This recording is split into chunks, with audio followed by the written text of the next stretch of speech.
This week, South Africa's Supreme Court of Appeal ruled that the decision to release former President Jacob Zuma on early medical parole had been unlawful.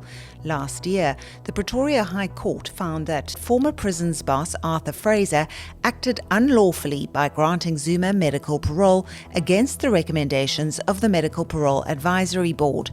On Monday, Fraser and Zuma's appeal against that decision was dismissed with costs. And in another court, the highest in the country, another ruling was delivered on Monday that has dominated the headlines. The Constitutional Court ruled that Janusz Walus, who gunned down SACP leader Hani almost 30 years ago, be released on parole within 10 days. This week, on The Story, we're talking to News 24 specialist legal journalist Karen Maughan about what the SCA's ruling means for Zuma and whether he will actually be heading back to jail. And later, we're talking to News 24's assistant editor for investigations, Peter du Toit, about the Waluś case. Karen, thanks so much for your time. The case involving the former president can get quite confusing. Tell us about Monday's case. What did the ruling relate to and what does it mean for Zuma? Essentially what occurred was that less than 2 months into former President Jacob Zuma's sentence for contempt of the Constitutional Court after he defied its ruling that he appear before the state capture inquiry and answer non-incriminating questions, 2 months into his sentence, he was granted medical parole by then Correctional Services National Commissioner Arthur Fraser. Legal challenges subsequently ensued, and on Monday, the Supreme Court of Appeal unanimously concurred with the Gauteng High Court in Pretoria that the granting of medical parole to Jacob Zuma was unlawful, primarily because Fraser had overridden the recommendation of the Medical Parole Advisory Board that within the ambit of correctional services legislation, Jacob Zuma did not qualify for release on medical parole.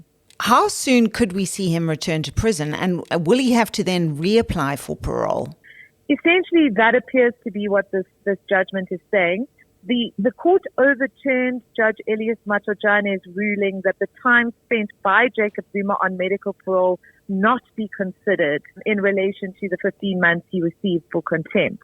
But it has deferred that decision, the kind of impact of that time on medical parole on his 15-month sentence and any future application for release to the new National Commissioner of Correctional Services. So the ball is very much in the court of prison authorities, and they will then need to make a decision. Importantly, the court emphasizes that that decision needs to be empowered by the law.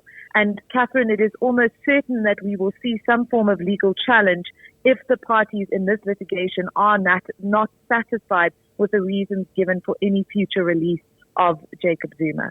How much more of his sentence would he have to serve? Well, essentially, you would become, if he was serving time in the normal course, he would have become eligible for parole after about a quarter of his sentence, which was just under 4 months. He served 2 months, most of which was in hospital, but that period in hospital would in fact count. But if the law was strictly applied here and the medical parole period was not taken into account, he would have to serve 2 months. However, the SCA saying that it could be considered, or overriding a ruling that it couldn't be considered, means that Correctional Services has leeway to make a decision to potentially release him. They will just have to embed that decision within the frameworks of the law and be able to justify it and ensure that it sustains legal scrutiny, which is the substance of what that judgment says. How likely is it that he could qualify for medical parole? What boxes must be ticked in terms of health issues, and how likely is it that Zuma would succeed if he applied again?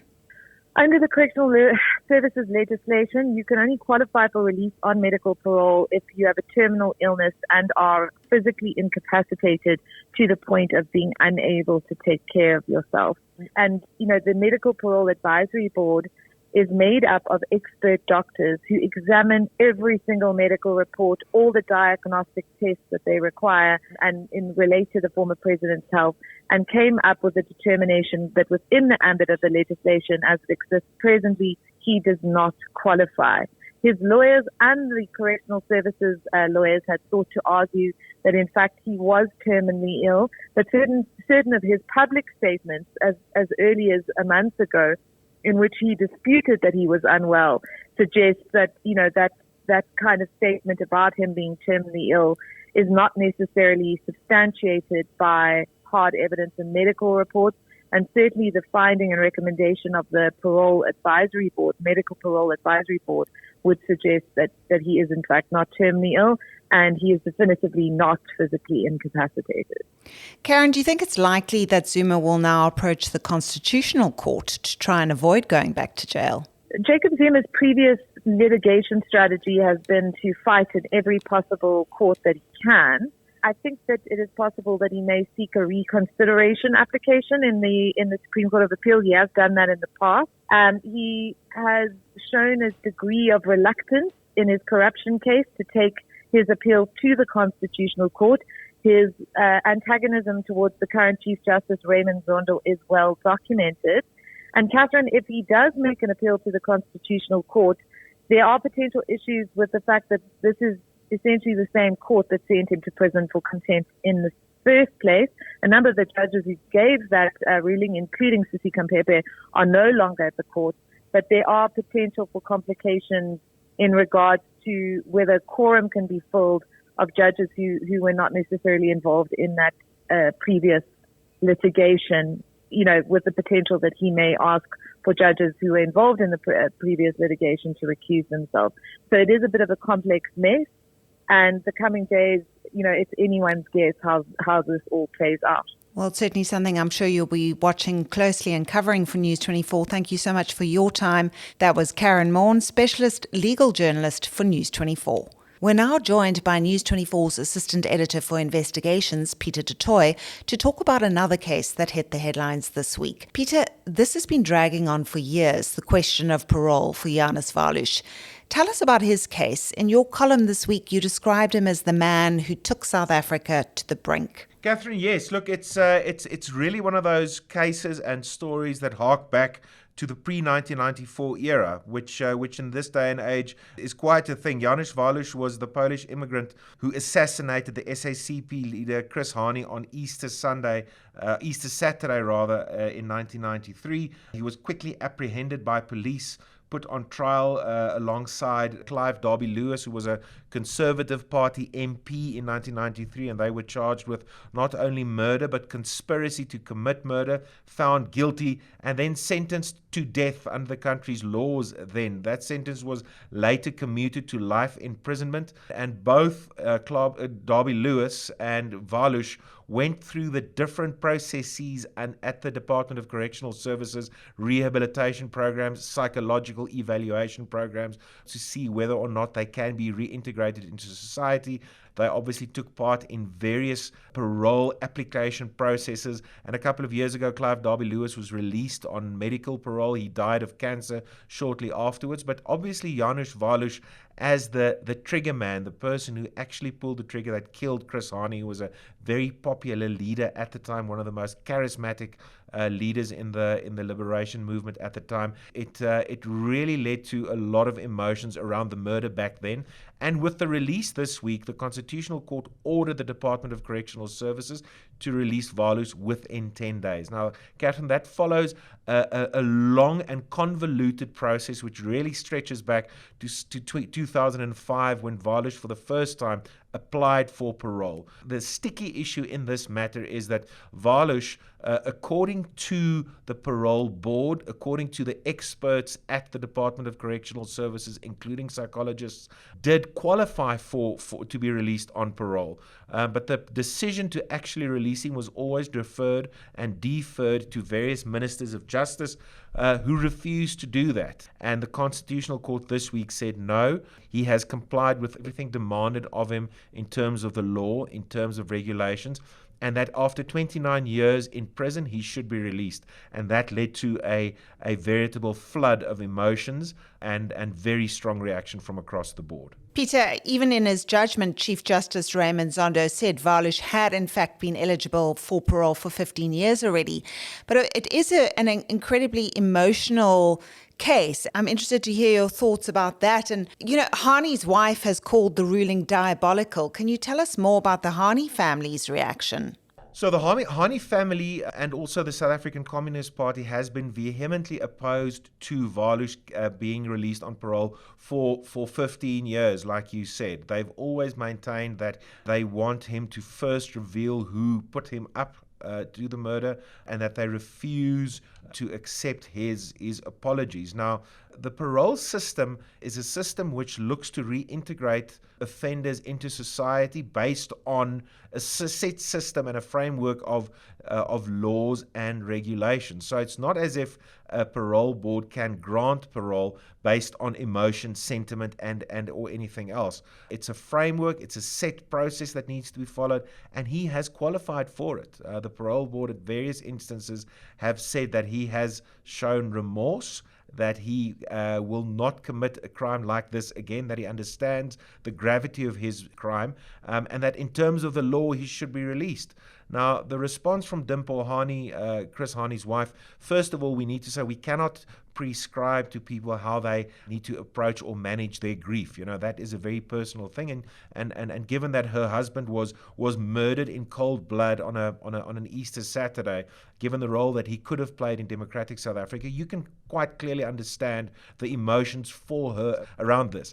The danger, I think, comes in when the judiciary is being attacked, when the Chief Justice is attacked, when the legislative framework within which this constitutional democracy functions is attacked. So saying that the judgment is diabolical, I disagree with, and I think it's dangerous to attack the courts based on that. If you read the judgment, it is based in law, it's based in fact, it's based in statute. It's a very courageous thing that the Chief Justice did to deliver a judgment like that, which he knew would evoke enormous emotion and would evoke memories from a very difficult and bloody period of our history.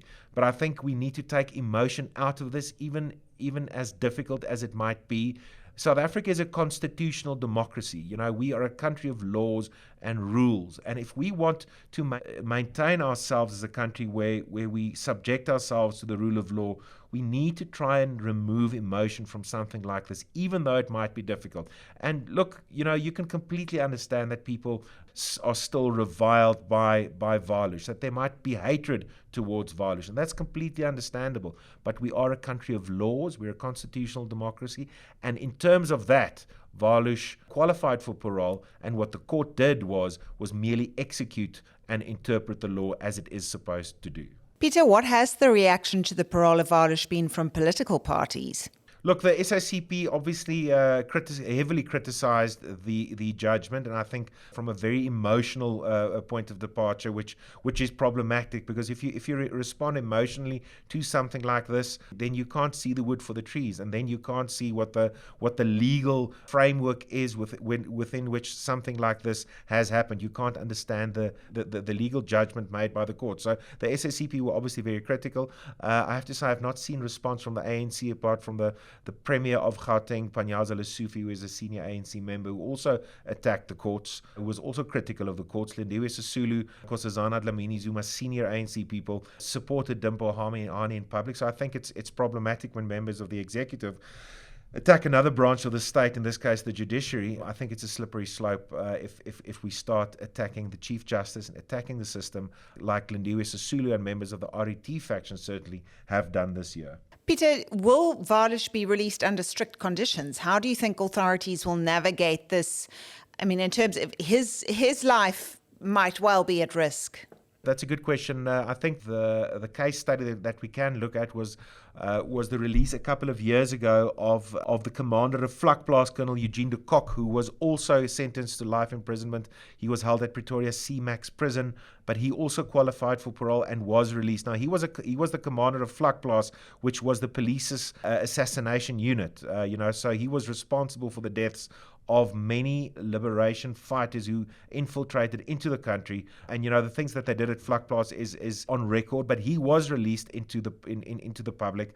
He was given support by the Department of Justice, given the fact that he might become a target of people who might be seeking revenge. But incidentally, he was a big target for the white right, the fringe white right wing, who also saw him as someone who sold out to the so-called new South Africa. So he was given support by government, by the Department of Justice, given somewhere to stay and given an allowance to start building a new life. I imagine it might be the same way with Waluś. I mean, he has no family in the country. He was a Polish immigrant. And I think there's a very real danger that his life might come under threat. So I'm pretty sure that he will be given the same type of support by the Department of Justice in as far as keeping him safe and just giving him a basic living allowance is concerned. Do you think it's possible? I mean, he was a Polish immigrant and his South African citizenship was stripped. I mean, they could potentially send him back to Poland, I guess. That's very possible. I mean, I think he might be one of those rare cases where you have stateless people, where he's lost his citizenship in Poland, where he's lost his South African citizenship. So he might be in that no man's land where he doesn't have a passport and he has no affiliation to any country. So it's going to be tricky to manage. I think it would reflect badly on South Africa and South African authorities if he was to be put in his life was to be put in danger. And I think for his sins, I'd like to see him live out his days in the country to try and make a contribution to improving society. And I wrote in my column that he was one of the persons who took the country to the brink of a bloody revolution, because that's what they wanted to achieve. Between him and Clive Derby-Lewis, they wanted to throw a match into the tinderbox in the very fraught environment that was April 1993. And they wanted a bloody racial war, because what they wanted was for the white extremists, the white right, to be able to say, look, the country is going down the tubes. This is why we need to secede. We need a Volksstaat, or whatever the case might have been. But they wanted to see violence. So he has served his time in prison, but I think he's still got some reparations to make. And I think he should live out his days in this country. He should live out in communities in this country and start getting involved in community upliftment projects so that he can pay penance and try and help build a country that's still very much trying to come to terms with modern democracy. Well, we'll be keeping a close eye on that. Thank you so much for your time. That was Assistant Editor for Investigations for News 24, Peter du Toit. That's all we have time for this week. I'm Catherine Rice, and you've been listening to The Story.